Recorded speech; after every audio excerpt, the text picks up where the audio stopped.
Good morning प्यारे बच्चों। आज हम लोग इस चैनल के माध्यम से 10th साइंस पढ़ेंगे। जैसा कि आप लोग जानते हैं, साइंस के अंतर्गत 3 सब्जेक्ट आते हैं, फिजिक्स, केमिस्ट्री और बायोलॉजी। तो इन 3 विषयों में से आज हम लोग केमिस्ट्री का प्रथम चैप्टर पढ़ेंगे, रासायनिक अभिक्रियाएं एवं समीकरण, जिसे हम लोग अंग्रेजी में बोलते हैं केमिकल रिएक्शन एंड इक्वेशन। मेरे प्यारे बच्चों, इस चैप्टर को पढ़ने से पहले आपको कुछ पूर्व जानकारी भी रहना अत्यावश्यक है, जैसे कि तत्व के नाम, उनके संकेत, उनकी संयोजकता, विभिन्न प्रकार के यौगिकों के सूत्र लिखने के लिए आना चाहिए।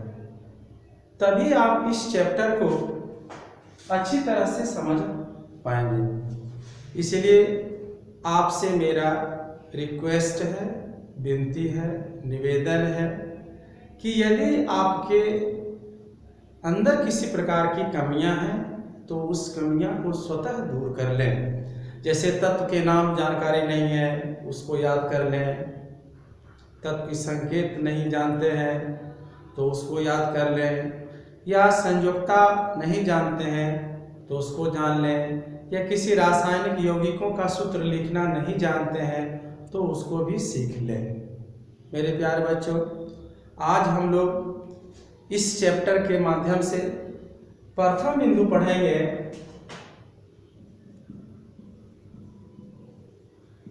पदार्थों में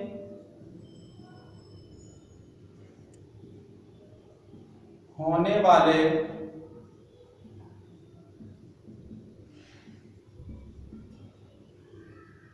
परिवर्तन। यहाँ पदार्थ का अर्थ होता है इस चैप्टर में तत्व या यौगिक। मुख्य रूप से हम लोग तत्व या यौगिक को ही पदार्थ इस चैप्टर में कहेंगे, सभी लोग कहते हैं। मेरे प्यारे बच्चों, आपको शायद यह लग रहा होगा कि इस चैप्टर में यह बिंदु तो नहीं है, फिर भी हमको क्यों पढ़ना है। तो यदि आप बोर्ड एग्जाम का प्रीवियस क्वेश्चन देखेंगे तो इस बिंदु से भी क्वेश्चन पूछे जाते हैं। जैसे कि पिछले प्रीवियस क्वेश्चन बोर्ड में पूछा गया है, भोजन का पचना किस प्रकार का परिवर्तन है। इस प्रकार के क्वेश्चन को सॉल्व करने के लिए इस बिंदु को पढ़ना अति आवश्यक है। इसलिए मैंने सबसे पहले आपको इस चैप्टर को पढ़ने से पहले पदार्थों में होने वाले परिवर्तन के बारे में अध्ययन करेंगे। तो देखते हैं पदार्थों में होने वाले परिवर्तन कितने प्रकार के होते हैं। तो पदार्थों में होने वाले परिवर्तन निम्नलिखित 2 प्रकार के होते हैं। पदार्थों में होने वाले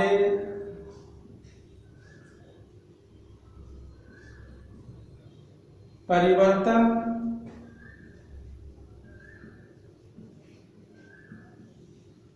निम्नलिखित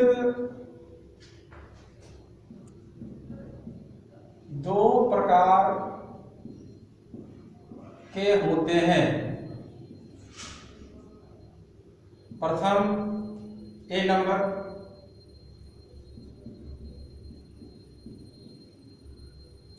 भौतिक परिवर्तन।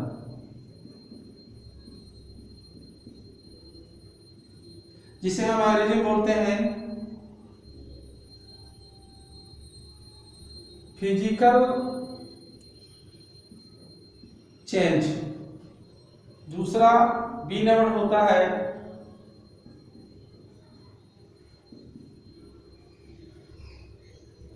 रासायनिक परिवर्तन, जिसे अंग्रेजी में हम लोग बोलते हैं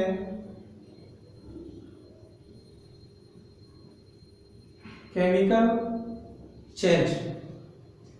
तो आइए हम लोग एक एक करके अध्ययन करते हैं।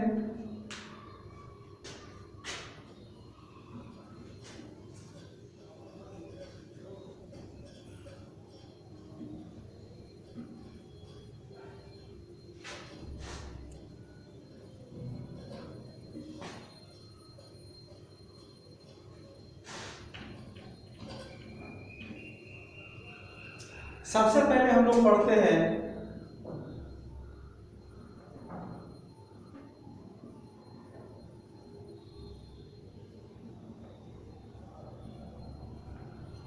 भौतिक परिवर्तन के बारे में। भौतिक परिवर्तन किसे कहते हैं? तो पदार्थों में होने वाले वैसा परिवर्तन जिसमें पदार्थ के भौतिक गुण जैसे रंग, आकार, अवस्था कुछ क्षण के लिए बदल जाते हैं और कुछ समय बाद पुनः वह अपनी मूल अवस्था या गुणों को प्राप्त कर लेता है। तो ऐसे परिवर्तन को हम लोग कहते हैं भौतिक परिवर्तन। परिभाषा लिख सकते हैं, पदार्थों में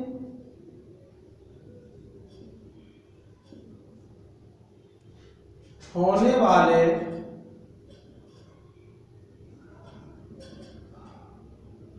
वैसा परिवर्तन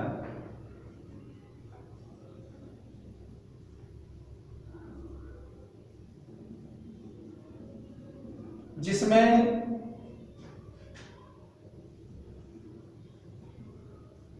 पदार्थ के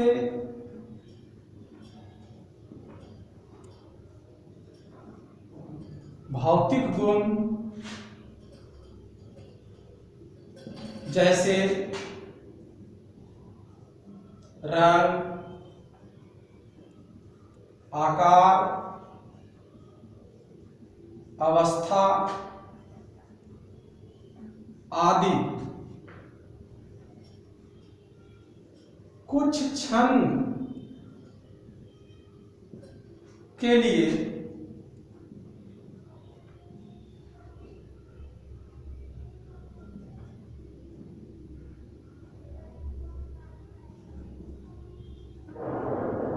बदल जाते हैं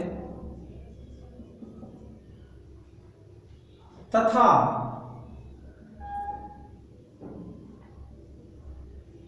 कुछ समय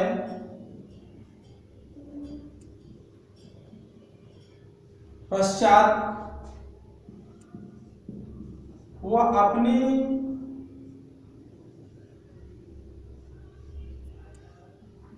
मूल गुणों को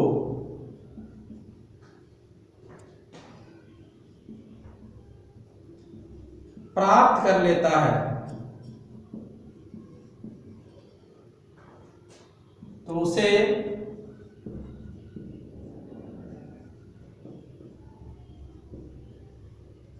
भौतिक परिवर्तन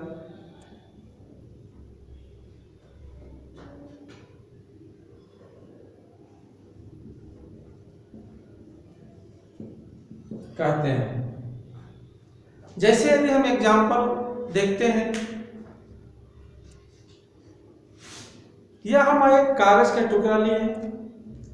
इस कागज के टुकड़े की यदि हम आकृति देखें, इसकी आकार को यदि हम देखें तो इसकी आकार अभी कुछ और है, लेकिन इसी कागज के टुकड़े को यदि हम फोल्ड कर देते हैं तो फोल्ड करने के बाद क्या देखते हैं कि इसका आकार में परिवर्तन हो गया है। इस कागज के टुकड़े का आकार में क्या हो गया है? परिवर्तन हो गया है। लेकिन इसी कागज के टुकड़े को पुनः हम जब फोल्ड को खोलते हैं तो क्या देखते हैं कि यह पुनः फिर यह पहली अवस्था को क्या करता है? प्राप्त कर लेता है। तो यहाँ पर हम क्या देख रहे हैं? कुछ क्षण के लिए अपने आकार को बदल दिया और पुनः वह अपनी अवस्था को फिर क्या करता है? प्राप्त कर लेता है। पुनः अपने आकार को क्या करता है? प्राप्त कर लेता है। तो ऐसे परिवर्तन को हम लोग भौतिक परिवर्तन कहते हैं। जैसे उदाहरण और देख सकते हैं, हम लोग उदाहरण देखते हैं।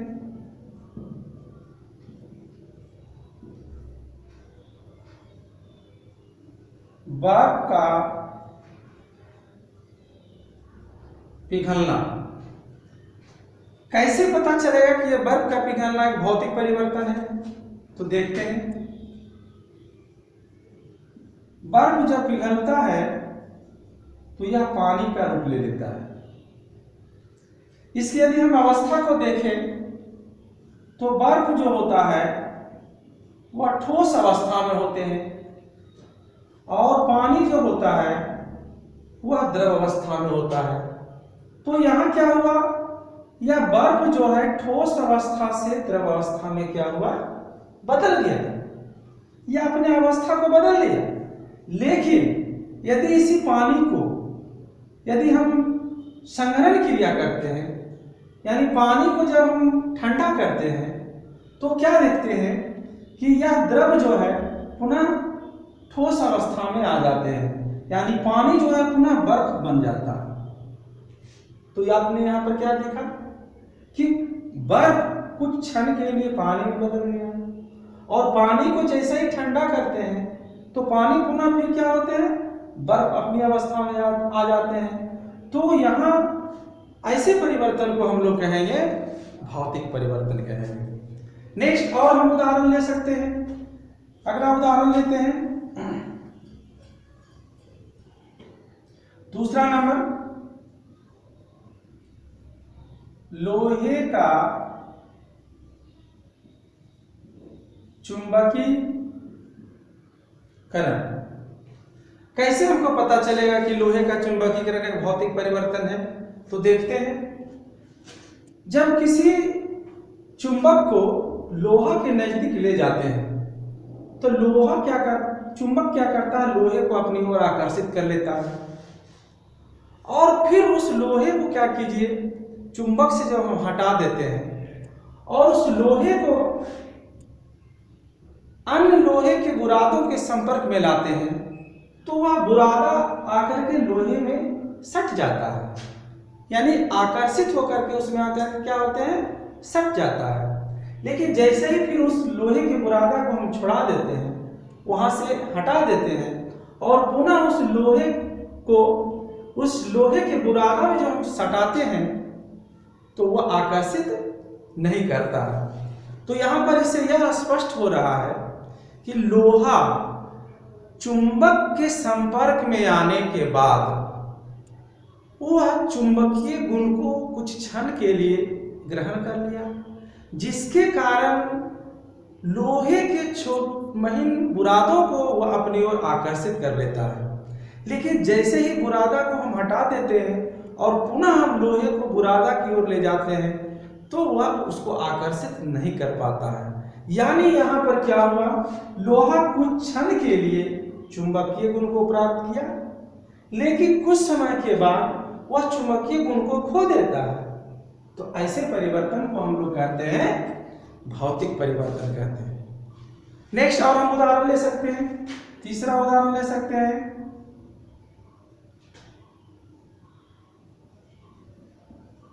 लोहे का लाल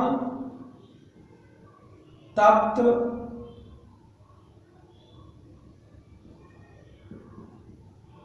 होना। जब लोहा को आप गर्म करते हैं तो वह लाल हो जाता है, लेकिन जैसे ही हम उसको आग से क्या करते हैं, बाहर लाते हैं, और कुछ समय के बाद क्या देखते हैं, लोहा ठंडा होता है तो उसकी रंग भी क्या होते हैं, समाप्त हो जाती है, यानी वह लाल रंग भी क्या होता है, बदल जाता है। तो ऐसे परिवर्तन को हम लोग कहते हैं भौतिक परिवर्तन। या लोहे को गर्म करना, लोहे को फिर जब हम गर्म करते हैं तो जब तक आग के अंदर में रखते हैं और कुछ समय बाद तक वह गर्म रहता है, लेकिन धीरे धीरे वह क्या होता है, जैसे ही वायुमंडल के संपर्क में आता है फिर वह ठंडा हो जाता है, तो वह पूरा पुनः लोहा अपने मूल गुण को क्या कर लिया, यहाँ पे ग्रहण कर लिया। तो ऐसे परिवर्तन को हम लोग कहते हैं भौतिक परिवर्तन। अन्य उदाहरण है जैसे कि बल्ब के फिलामेंट का लाल तप्त होना, यह भी एक भौतिक परिवर्तन है। तो इस प्रकार के परिवर्तन को हम लोग कहते हैं भौतिक परिवर्तन।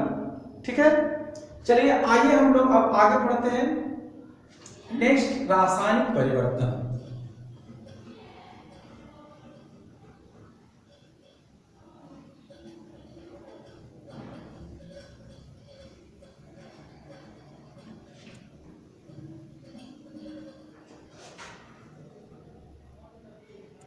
बिना बात लोग पढ़ेंगे।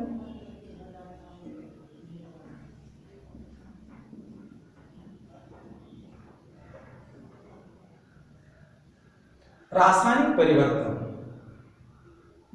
रासायनिक परिवर्तन यानी केमिकल चेंज। रासायनिक परिवर्तन हम लोग किसको कहते हैं? तो पदार्थों में होने वाला वैसा परिवर्तन जिसमें पदार्थ के गुण अस्थायी रूप से बदल जाता है और नए गुण वाले पदार्थों का निर्माण होता है जिसका गुण मूल गुणों से भिन्न होता है। तो ऐसे परिवर्तन को हम लोग कहते हैं रासायनिक परिवर्तन। परिभाषा आप लिख सकते हैं, पदार्थों में होने वाले वैसा परिवर्तन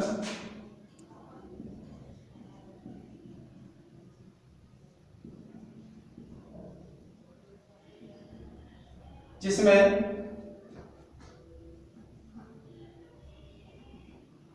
पदार्थों के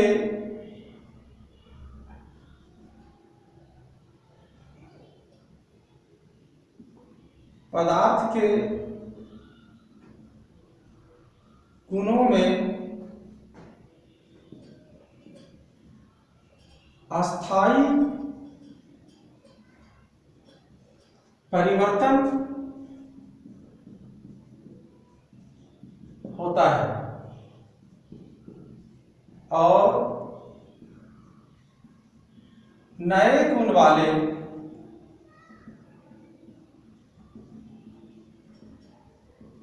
पदार्थों का निर्माण होता है।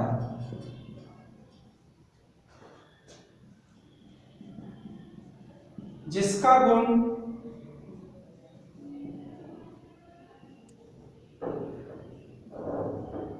मूल गुणों से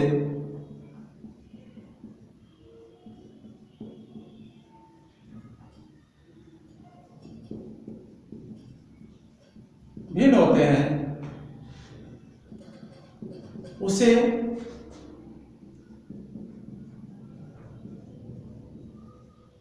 रासायनिक परिवर्तन कहते हैं।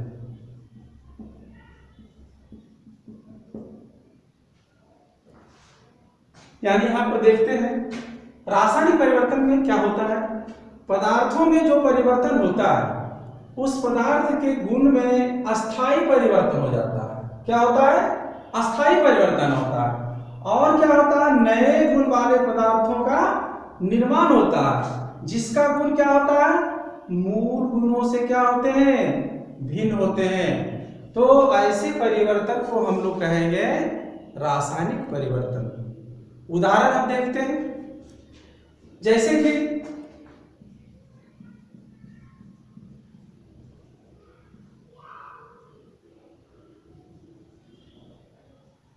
मोमबत्ती का जलना। कैसे हमको पता चलेगा कि मोमबत्ती का जलना एक रासायनिक परिवर्तन है? तो आइए हम देखते हैं। मोमबत्ती जो होता है वह मोम का बना होता है और जब मोम ऑक्सीजन के संपर्क में आता है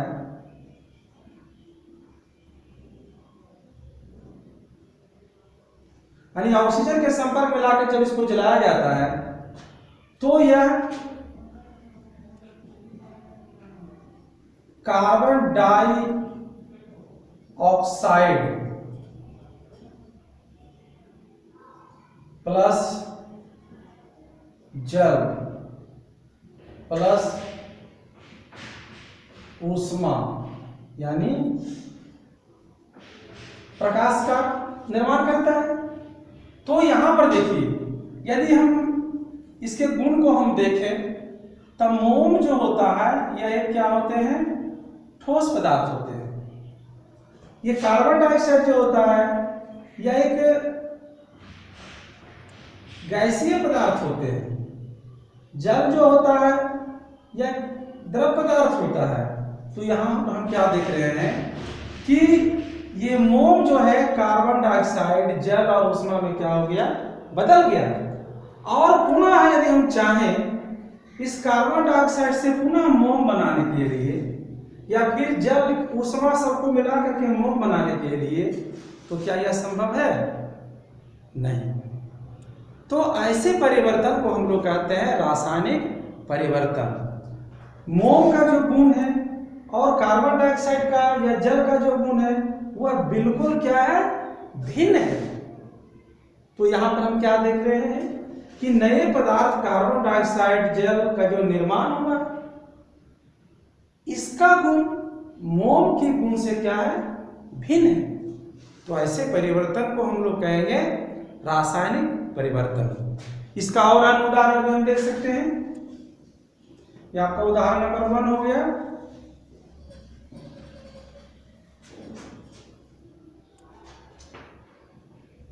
उदाहरण नंबर 2,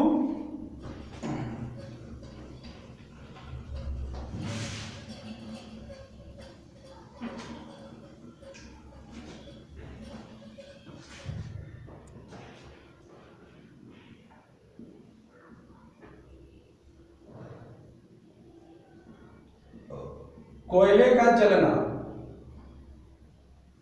यह एक रासायनिक परिवर्तन है। कोयला का मतलब क्या हुआ, कार्बन, और कार्बन जैसे ही ऑक्सीजन के संपर्क में आता है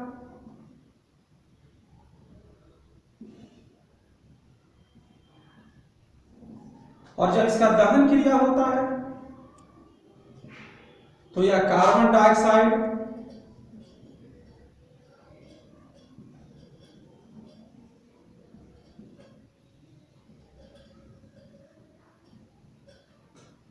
में बदल जाते हैं। तो यहां पर क्या देख रहे हैं, कार्बन का गुण और कार्बन डाइऑक्साइड का गुण दोनों में क्या है, भिन्न है। कार्बन क्या है, यह एक ठोस पदार्थ है, जबकि कार्बन डाइऑक्साइड क्या है, यह गैसीय पदार्थ है। और इस तरह से यदि हम तुलनात्मक बात करें, यदि हम कार्बन डाइऑक्साइड से पुनः हम चाहेंगे कि कार्बन बना लेने के लिए, तो यह संभव क्या है, नहीं है। यहां पर हम लोग क्या देख रहे हैं कि कार्बन जो है ऑक्सीजन से क्रिया कर करके कार्बन डाइऑक्साइड का निर्माण कर लिया, जिसका गुण क्या है, कार्बन से क्या है, भिन्न है। तो ऐसे परिवर्तन को हम लोग कहते हैं रासायनिक परिवर्तन कहते हैं। अन्य इसका और भी उदाहरण हम लोग ले सकते हैं।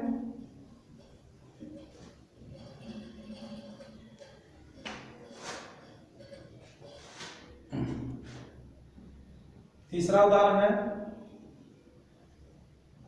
दूध से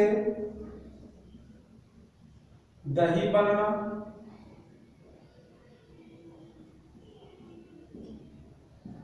नेक्स्ट उदाहरण है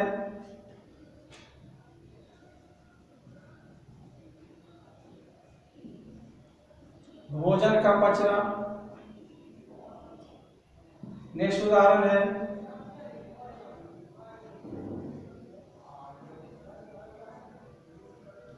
मैग्नीशियम के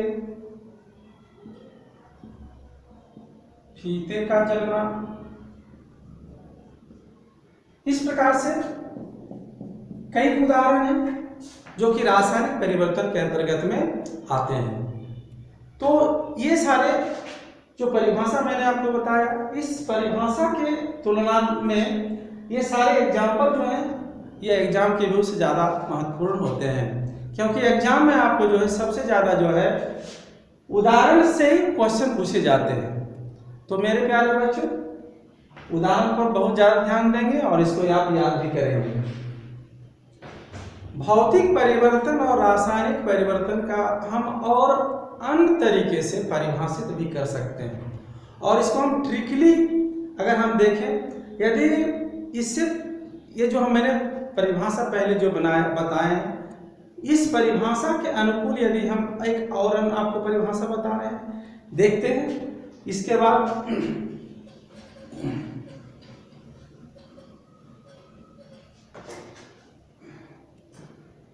भौतिक परिवर्तन और रासायनिक परिवर्तन की तुलनात्मक परिभाषा हम आपको बताते हैं।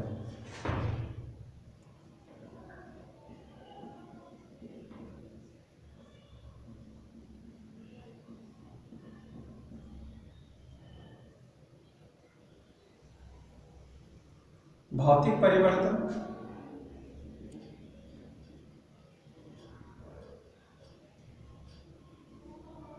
और रासायनिक परिवर्तन। देखिए, भौतिक परिवर्तन हम लोग किसको कहते हैं?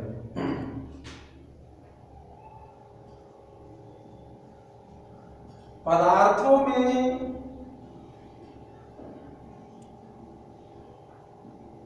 होने वाले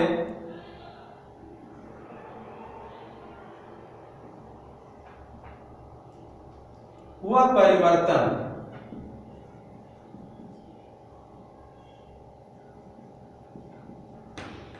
जिसमें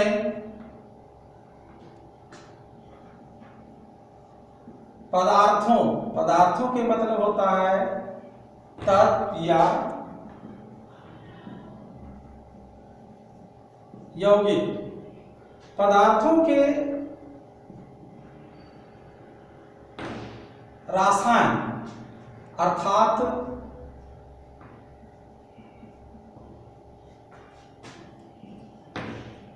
सूत्र या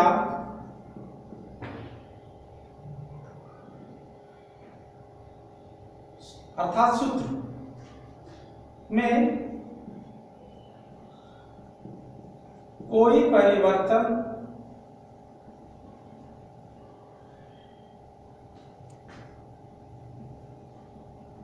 नहीं होता है,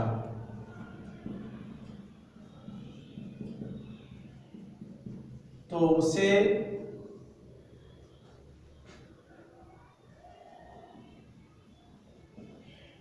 भौतिक परिवर्तन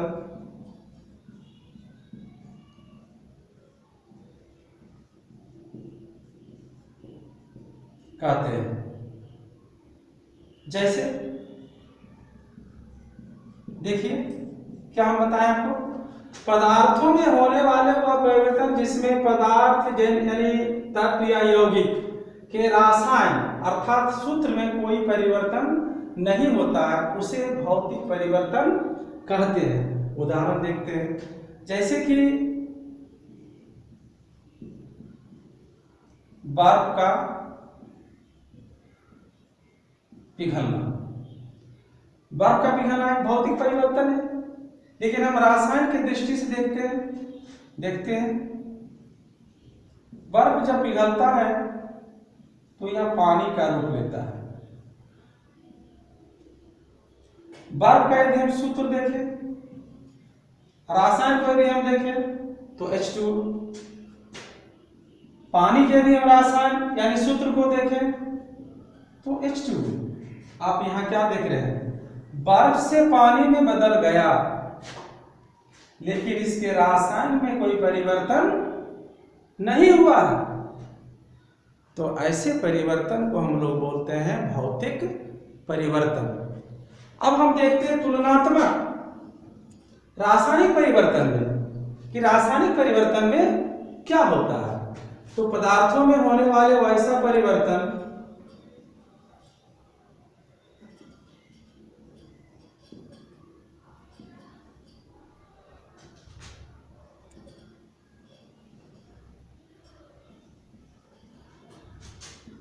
वह परिवर्तन जिसमें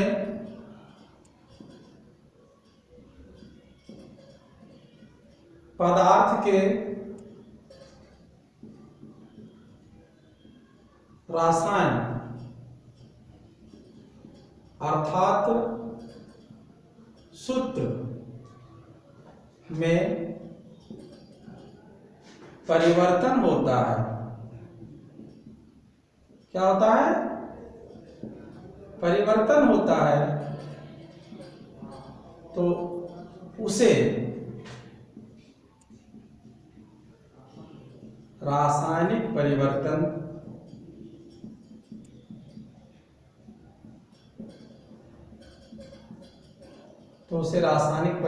कहते हैं। जैसे उदाहरण लीजिए,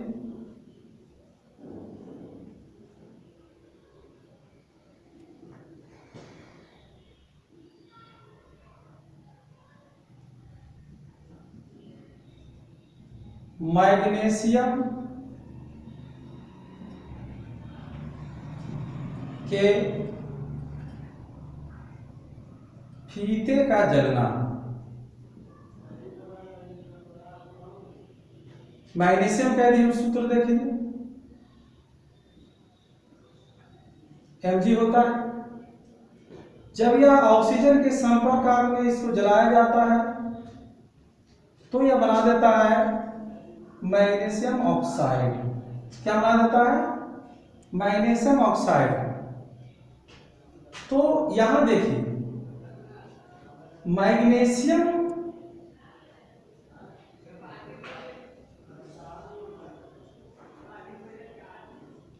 बदल गया,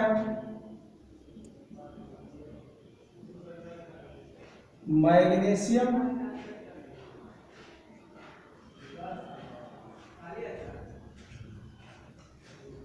ऑक्साइड। देखिए मैग्नीशियम का सूत्र होता है Mg और मैग्नीशियम ऑक्साइड का सूत्र क्या होता है? MgO। तो यहाँ रासायन में क्या हो गया? परिवर्तन हो गया है। तो ऐसे परिवर्तन को हम लोग बोलते हैं रासायनिक परिवर्तन। नेक्स्ट देखते हैं इसमें अंतर।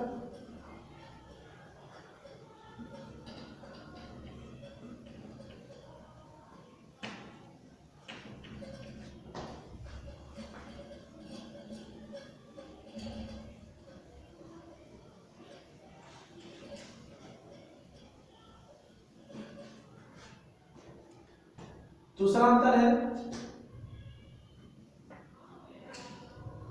यह एक अस्थायी परिवर्तन है। इसमें देखेंगे यह एक अस्थायी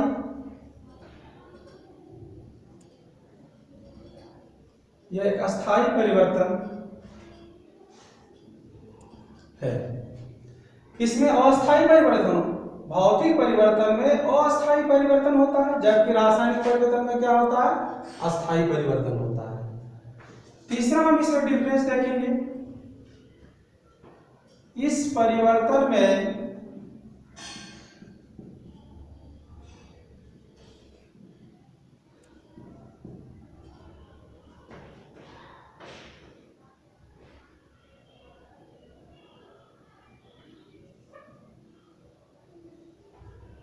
परिवर्तन में परिवर्तित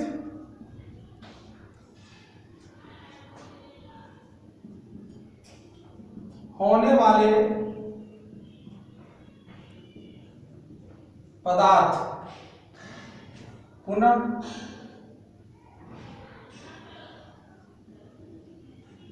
अपनी मूल गुणों को प्राप्त करता है। लेकिन यदि हम इसमें देखेंगे इस परिवर्तन में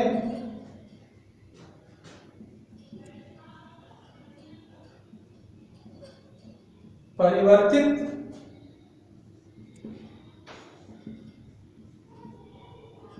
होने वाले पदार्थ पुनः अपनी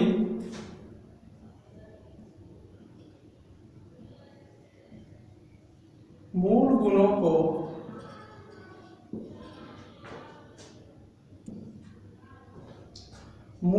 को प्राप्त नहीं करता है। भौतिक परिवर्तन में मूल गुण को प्राप्त कर लेता है, परिवर्तित होने के बाद भी वह अपने मूल गुण को क्या करता है? प्राप्त कर लेता है। जबकि रासायनिक परिवर्तन में अपने मूल गुणों को प्राप्त नहीं करता है। तो ऐसे परिवर्तन को हम लोग भौतिक परिवर्तन और इस प्रकार के परिवर्तन को हम लोग बोलते हैं रासायनिक परिवर्तन। मेरे प्यारे बच्चों, आज मैंने पढ़ा है भौतिक परिवर्तन और रासायनिक परिवर्तन के बारे में आप बहुत ध्यानपूर्वक पढ़े होंगे।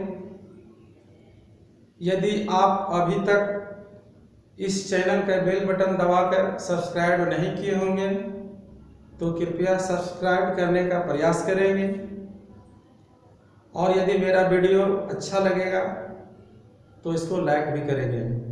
धन्यवाद।